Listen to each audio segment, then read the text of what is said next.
안녕하세요. KP행연구소의 김태훈입니다. 네, 오늘 얘기를 해볼 주제는 최근 들어서 좀 거래가 많기는 한데 저희 직원들끼리 좀 얘기를 했던 게 있어요. 술자리에서. 최근에도 그렇고 지금까지 일을 해봤을 때 정말 이 물건은 내가 좀 사고 싶은 물건이었다라고 해서 각각의 직원분들이 좀 의견을 내주던 게 있더라고요.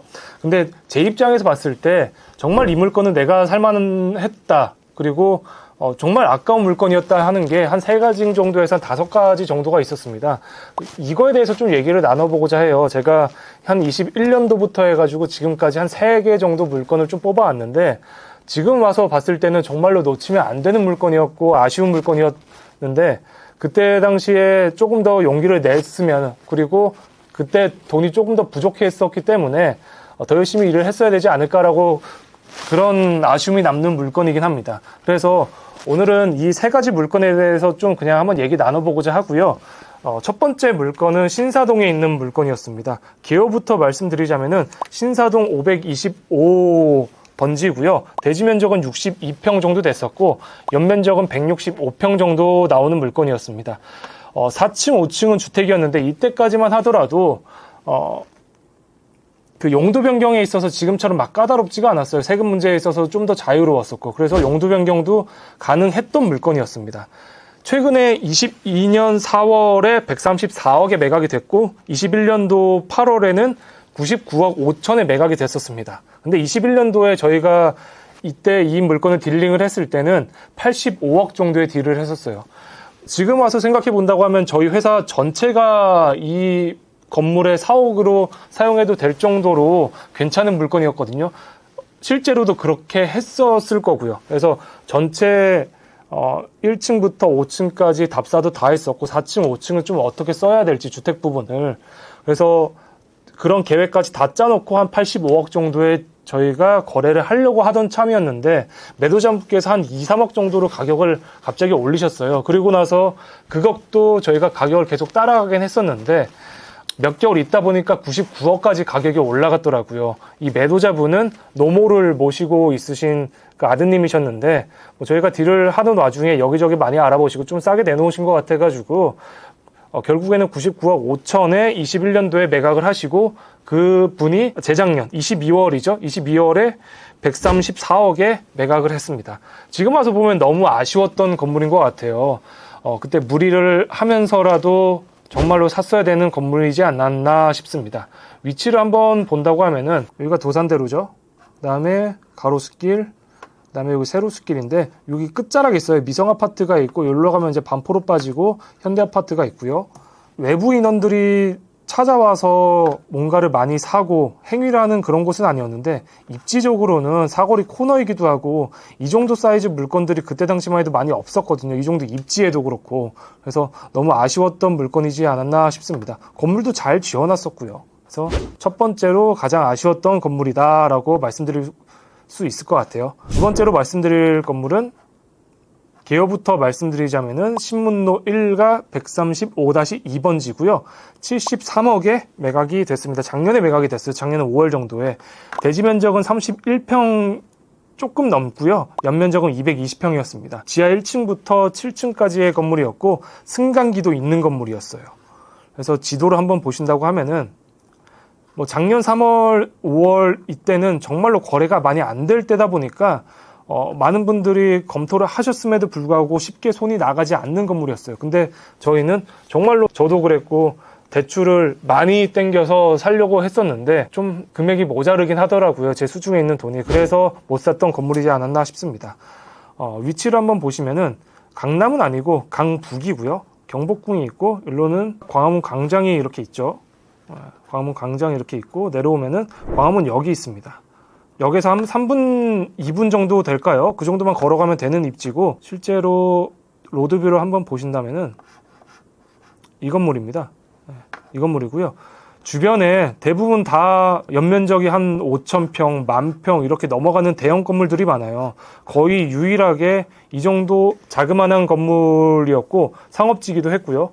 자그마한 건물이었고 실제 가서 보시면은 이 건물 빼고는 대부분 다 배경처럼 보이더라고요. 제가 봤을 때는. 그래서 이 물건은 정말로 100억대 언더로 해서는 담을만 하다, 살만 하다라고 판단해가지고 직접 저희가 뭐 대출이나 이런 것까지 많이 알아봤던 상태였습니다.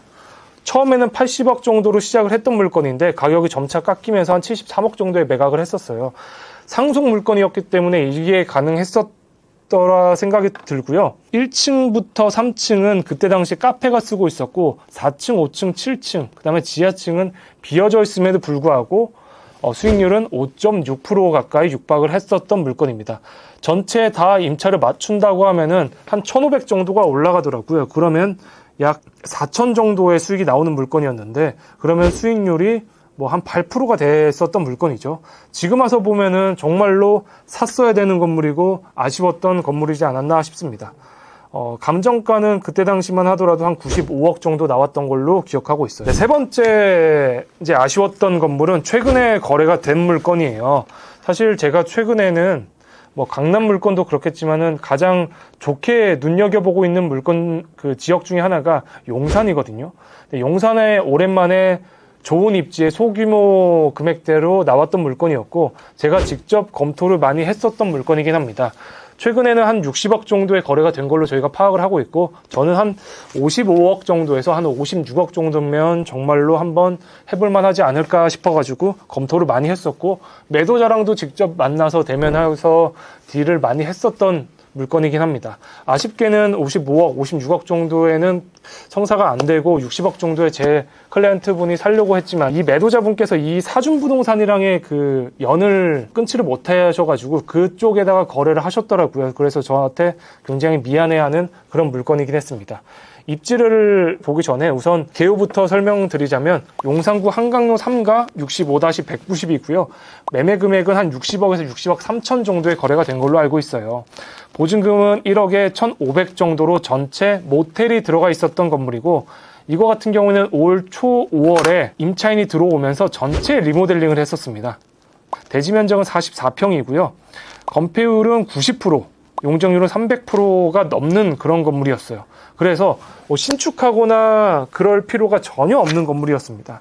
용산의 호재도 그렇고 워낙 많다 보니까 한 5년 정도는 그냥 길게 갖고 가도 되겠다 그렇게 싶었던 물건이긴 합니다. 위치를 한번 보시자면은 가장 국위선양하시는 분이 있죠. 여기에 그 하이브 BTS가 있는 사옥이고요.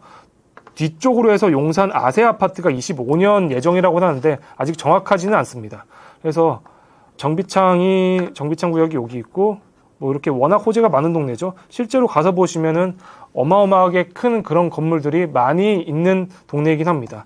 다만 이 건물 같은 경우에는 딱 그 상권이 딱 여기만 형성이 잘 되어 있더라고요. 그래서 실제 한번 가서 보시면은 BTS 사옥 바로 뒤다 보니까 BTS 팬들이 여기에 어마어마하게 많이 왔다 갔다 하더라고요. 그래서 실제 지금 리모델링은 다 되어 있고 하얀색으로 바탕이 되어 있어요, 건물이. 그래서 이 건물주 얘기를 한번 들어보면은 대부분 이제 와서 주무시는 분들이 외국 분들이 많다고 하더라고요. 그리고 주변으로 해서 여기는 모텔이 거의 없긴 합니다. 제가 파악하기로는 한 2개 정도 해가지고 이 임차인이 27년까지 임대차 계약이 되어 있는데 나중에는 내가 모텔을 직접 운영을 해봐도 되겠다 할 정도로 괜찮은 입지에 괜찮은 건물이었어요. 여기로 쭉 보면은 대부분 다 그 BTS 팬분들이 와가지고 카페에 앉아 있고 소비를 하는 그런 입지의 건물이긴 했습니다. 요새 용산이 워낙 핫하고 좋다 보니까 알아보시는 분들이 굉장히 많거든요. 뭐 추가로 하나 더 말씀드리자면은 이 용산 공원이 개발이 된 이후에는 상권이 이쪽으로 많이 형성될 것 같고 여기도 지금 용산 업무지구, 남영동 업무지구 제2구역으로 해서 앞으로 되게 크게 올라갈 그 계획이긴 하더라고요. 그래서 저는 지금 이쪽을 많이 눈여겨보고 있다라고 추가적으로 말씀도 한번 드려볼 수 있을 것 같아요. 그래서 오늘은 제가 지금까지 검토했던 물건들, 제가 지금까지 일하면서 봤던 물건 중에 정말로 내가 사고 싶었던 물건들에 대해서 좀 얘기를 나눠봤습니다. 3가지 물건에 대해서 말씀 나눠봤고요. 오늘은 이 정도로 마무리하고 다음에도 좋은 영상으로 인사드리도록 하겠습니다. 네, 다음에 인사드리겠습니다.